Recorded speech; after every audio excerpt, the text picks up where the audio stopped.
Terapkan 10 prinsip keuangan ini kalau hidup lo mau tenang.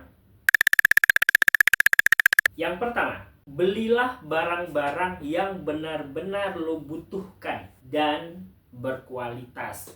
Karena kalau nggak butuh ya ngapain dibeli. Kayak contohnya, barangnya lucu ya. Habis itu dibeli, masuk gudang akhirnya buruk ataupun rusak. Dan itu banyak terjadi di kita. Dan berkualitas. Kenapa berkualitas? Karena ini case yang dulu banget pernah gue alamin pribadi. Gue beli sepatu memang harganya murah waktu itu ya. Kalau nggak salah sekitar 200.000 waktu itu. Jangka waktunya itu cuma gue pakai kalau nggak salah 4 bulan rusak, yang benar-benar solnya hancur. Jadi value-nya dalam 1 bulan sebenarnya itu sekitar 50.000 value dalam total waktu 1 bulannya. Kemudian nggak lama dari situ gue beli sepatu nggak mahal-mahal amat tapi kualitasnya bagus. Waktu itu harganya 800.000. Untuk ukuran waktu itu mahasiswa ini udah mahal banget nih, apalagi mahasiswa kiri kayak gue. Tapi sepatu itu 800.000 itu bertahan 5 tahun lebih. Bahkan sampai gue nikah itu sepatu masih ada dan masih bisa gue pakai dengan nyaman. Anggap aja 5 tahun. 800.000 dibagi 5 tahun berarti setahun itu cuma sekitar 100.000 sekian.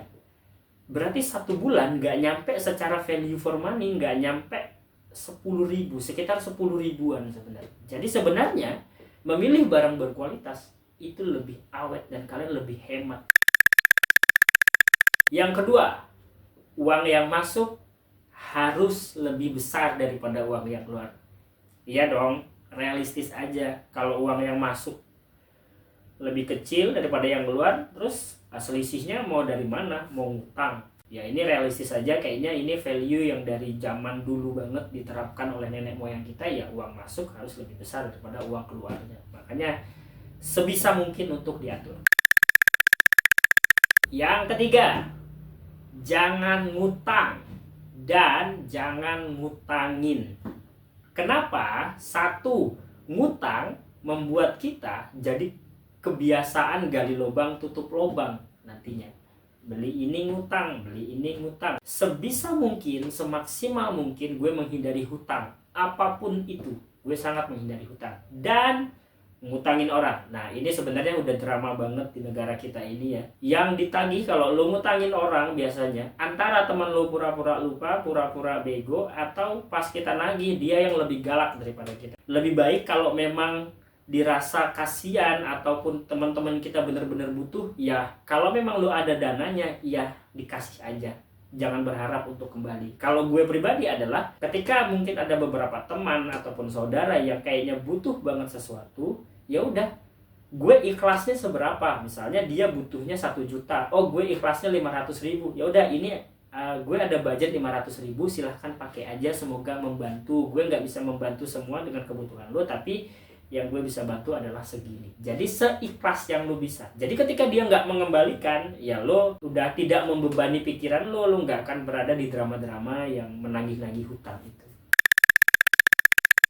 Yang keempat, investasi dan pelajari instrumen-instrumen yang berkaitan dengan investasi ataupun tujuan finansial. Contohnya, kalau short term kita bisa taruh di reksadana, di obligasi dan yang lain sebagainya. Kalau mau long term biasanya ada saham dan yang lain sebagainya, ada SBN. Kalau sekarang ada peer to peer lending, terus kemudian yang sekarang juga orang-orang yang mulai banyak adalah kripto. Pelajarilah instrumen-instrumen investasi, karena kalau uang kita ditaruh di bank aja, ya itu pelan-pelan kita akan rugi, atau pelan-pelan value for money-nya akan berkurang, atau pelan-pelan kita akan rugi sebenarnya. Jadi pastikan pelajari atau investasilah dan pelajari instrumen-instrumen investasi.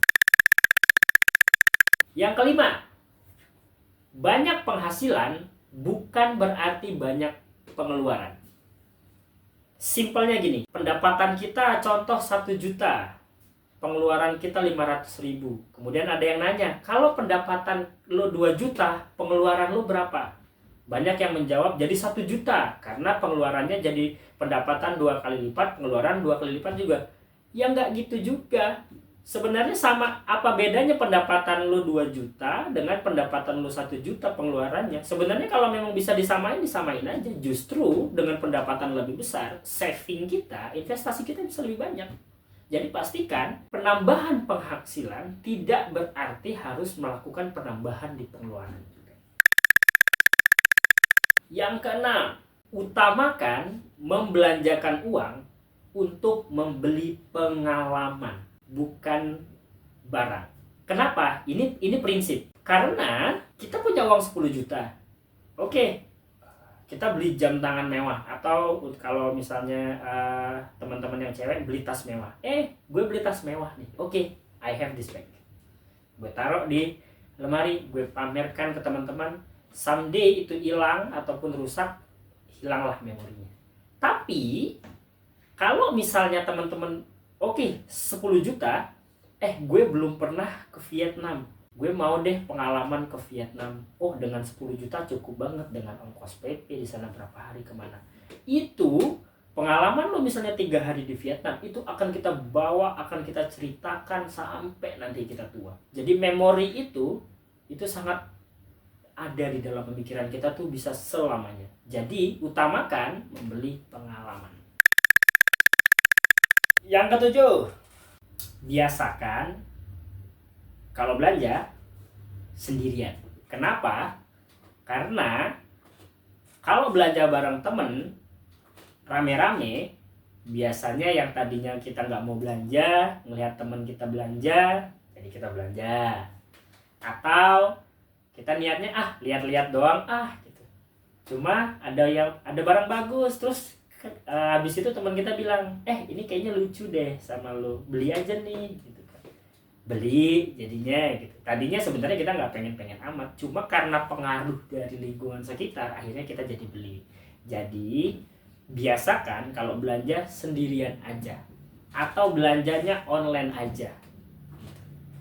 Online pun kalau gue secara pribadi sebenarnya nggak ada barang yang langsung gue beli.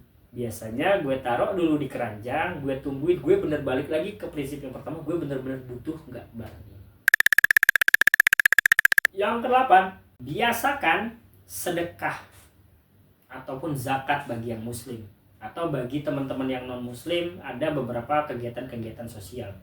Karena mau tidak mau, kita tetap makhluk sosial, kita perlu membantu orang-orang sekitar kita yang membutuhkan.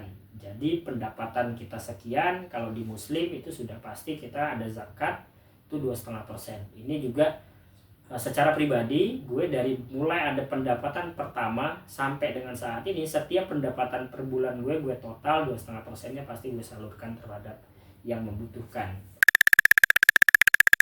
Yang ke-9, hubungan dengan uang itu biasanya hubungan dengan kebiasaan. Jadi prinsip-prinsip yang tadi dari 1 sampai 8 itu sebenarnya kita biasakan aja, jadinya jadi kebiasaan. Jadi kalau misalnya kita udah terbiasa nggak beli barang secara FOMO, ya berarti kalau sudah terbiasa ya kita nggak akan terpancing lagi dengan marketing yang ayo limited edition dan yang lain sebagainya. Ataupun kita udah nggak terbiasa lagi untuk beli barang dengan ngutang. Kita kayak mikir, ya udahlah belum ada uangnya ini kok, nanti aja, belum butuh juga. Yang terakhir atau yang ke-10, nah ini penting nih, carilah pasangan yang perilaku keuangannya sama dengan kamu. Wah, ini penting banget nih, karena kalau kita ngomongin pasangan ini kita akan seumur hidup nih. Kalau ada hal-hal yang tidak sesuai, bayangkan aja lo akan seumur hidup seperti itu. Contohnya lo orangnya yang kalau mau beli barang yang butuh-butuh aja, sedangkan pasangan lo misalnya tipe yang FOMO, yang apa-apa harus dibeli, lucu dikit beli. Wah, itu akan repot banget. Kebiasaan lo seperti ini, kebiasaan dia seperti itu. Itu saja mungkin teman-teman. Terima kasih banyak yang sudah menyaksikan. Kalau kamu merasakan konten ini bermanfaat, silahkan like dan juga subscribe. Tapi kalau kamu melihat konten ini sampah, ya dislike aja. Menurut kamu nextnya kita bahas apa lagi ya? Tulis saja di kolom komentar. Terima kasih. See you.